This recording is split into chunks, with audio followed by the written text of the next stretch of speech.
नमस्कार, Bihar breaking news में आप लोगों का बहुत बहुत स्वागत है। अभी हम लोग जानेंगे बिहार की 10 सबसे बड़ी खबरें। सबसे पहला खबर जानेंगे हम लोग, पप्पू यादव पहुंचे बीजेपी सांसद राजीव प्रताप रूढ़ी के गांव। उसके बाद हम लोग जानेंगे पिता 4 दिन पहले मरे, अब मां भी चली गई। बेटी ने खुद गड्ढा खोदकर मां को दफनाया। अररिया में कोरोना के क्रूरता चेहरे की तस्वीर। ऐसे ही हम लोग जानेंगे 10 सबसे बड़ी खबरें। वीडियो में बने रहिए। चलिए अब कोरोना की तरफ भी एक नज़र डाल लेते हैं। बिहार में आउट ऑफ कंट्रोल हो रहा है कोरोना। एक दिन में मिले 13,466 नए संक्रमित। जी आप सही सुन रहे हैं, बिहार में कोरोना वायरस के मामले में लगातार वृद्धि हो रही है। राज्य में पिछले 24 घंटों में पटना सहित 10 जिलों में कोरोना के नए संक्रमित मिले। पटना में सर्वाधिक 2410 नए संक्रमित मिले, जबकि भागलपुर में 512, मुंगेर में 603, मुजफ्फरपुर में 630, नालंदा में 548, गया में 517, सारण में 509, सुपौल में 513, वैशाली में 509 और पश्चिम चंपारण में 537 नए कोरोना संक्रमितों की पहचान हुई है। यहीं 25 जिलों में 100 से अधिक नए संक्रमित मिले हैं। जी हाँ, आप सही देख रहे हैं। इस न्यूज़ को आप एक बार ध्यान से देखिएगा। स्वास्थ्य विभाग के अनुसार 25 जिलों में 100 से अधिक नए कोरोना संक्रमित की पहचान हुई है। अररिया में 200 कोरोना संक्रमित मिले हैं, अरवल में 140, बंका में 236, बेगूसराय में 488, भोजपुर में 190, बक्सर में 150, दरभंगा में 178, पूर्वी चंपारण में 267, गोपालगंज में 246, औरंगाबाद में 140, जमुई में 263, जहानाबाद में 108, कैमूर में 109, कटिहार में 216, किशनगंज में 173, मधेपुर में 279, मधुबनी में 362, नवादा में 131, पूर्णिया में 459, रोहतास में 140, सहरसा में 285, समस्तीपुर में 378, सीतामढ़ी में 160 और सीवान में 425 नए कोरोना संक्रमितों की पहचान हुई है। सबसे पहला खबर निकल के आ रहा है, यहाँ दर्जनों एम्बुलेंस लवारिस। पप्पू यादव पहुंचे बीजेपी सांसद राजीव प्रताप रूढ़ी के गांव। ढक कर रखी गई थी 2 दर्जन एम्बुलेंस। पप्पू यादव ने कहा यह अपराध है, इसका जांच हो। छपरा के अमनौर में विश्व प्रभा सामुदायिक केंद्र परिसर में 2 दर्जन एम्बुलेंस खड़ी थी, सभी को ढका गया था। तभी पूर्व सांसद व जन अधिकार पार्टी के राष्ट्रीय अध्यक्ष पप्पू यादव ने दल बल के साथ वहां पहुंच गए। वहां पहुंचने के बाद एम्बुलेंस खड़ी देख पप्पू यादव दंग रह गए। उन्होंने सांसद राजीव प्रताप रूढ़ी व सरकार पर आरोप लगाते हुए कहा कि कोरोना काल में एक तरफ एम्बुलेंस की किल्लत से जनता जूझ रही है, ऐसे में एम्बुलेंस माफिया 1 किलोमीटर का 7,000 रुपये तक वसूली कर रहे हैं। वहीं सांसद फंड की दर्जनों एम्बुलेंस यहां क्यों खड़ी है, यह जांच का विषय है। अररिया में कोरोना के क्रूरतम चेहरे की तस्वीर। पिता 4 दिन पहले मरे, अब मां भी चली गई। बेटी ने खुद गड्ढा खोद मां को दफनाया। जी हां, आप सही सुन रहे हैं, कोरोना का कहर अपने चरम पर है।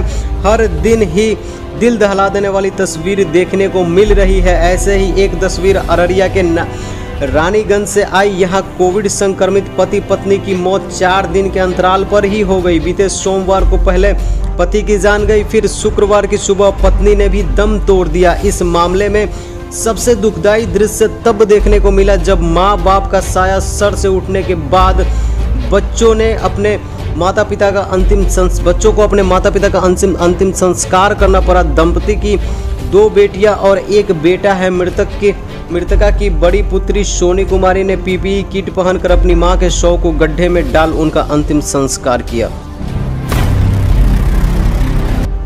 एक मुसीबत टली नहीं, दूसरी सामने। अभी कोरोना से निपटे नहीं कि बाढ़ सुखाड़ से निपटने को लेकर तैयारी। सीएम ने की हाई लेवल मीटिंग। जी हां, आप सही सुन रहे हैं, अभी कोरोना को लेकर मुश्किलें कम नहीं हुई, लेकिन दूसरी मुसीबत से निपटने की तैयारी शुरू हो गई है। सीएम नीतीश कुमार कल कोरोना में रोजगार प्रबंधन को लेकर बैठक किए, तो आज बिहार में हर साल आने वाली बाढ़ के प्रबंध को लेकर मीटिंग की। शुक्रवार को सीएम आवास में संभावित बाढ़ और सुखाड़ की पूर्व तैयारियों की वीडियो कॉन्फ्रेंसिंग के माध्यम से समीक्षा बैठक की गई। इसमें आपदा प्रबंधन विभाग के प्रधान सचिव प्रत्यय अमृत ने बताया कि संभावित बाढ़ और सुखाड़ की पूर्व तैयारी को लेकर मानक संचालन प्रक्रिया यानी SOP अनुसार बाढ़ आपदा प्रबंधन किया जाएगा।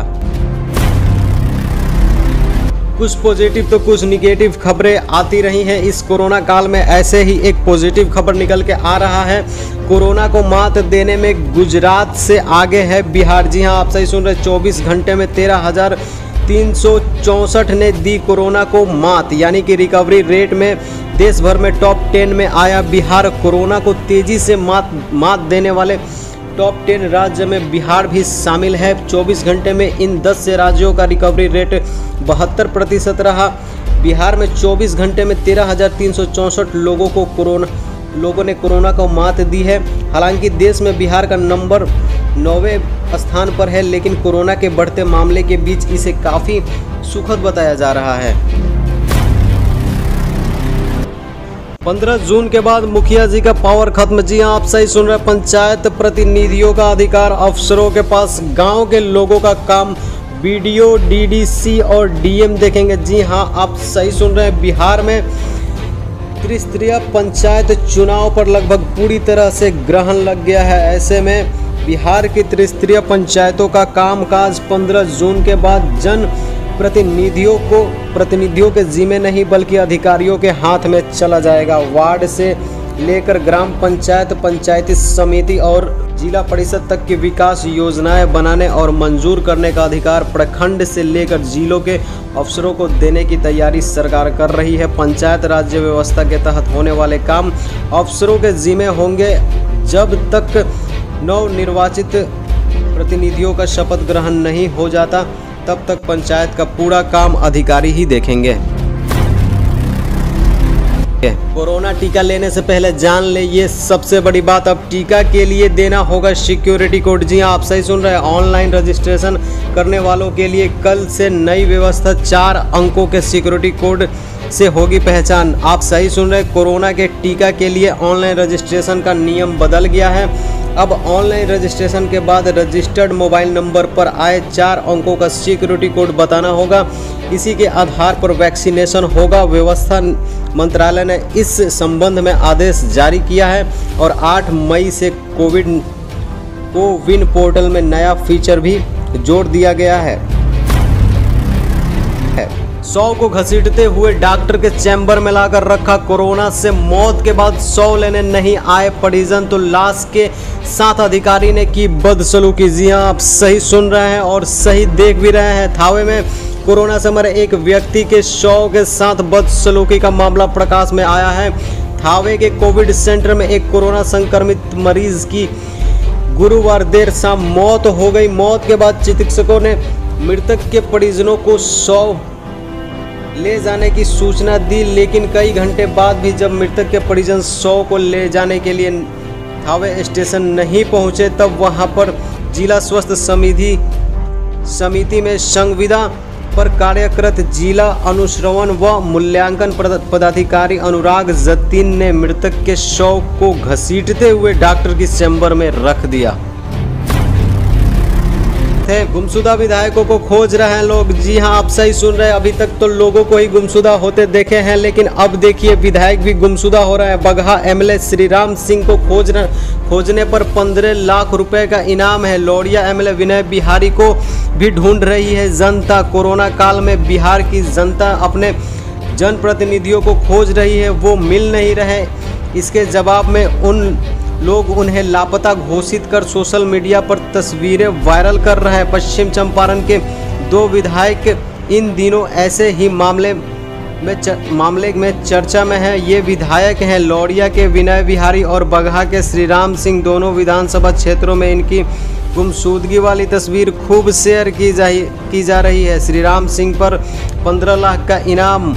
बगहा विधायक श्रीराम सिंह एवं लौरिया विधायक विनय बिहारी की तस्वीर सोशल मीडिया पर वायरल हो रही है। लिखा गया है कि गुमशुदा की तलाश, लापता ढूंढकर लाने वाले को 15 लाख का इनाम दिया जाएगा।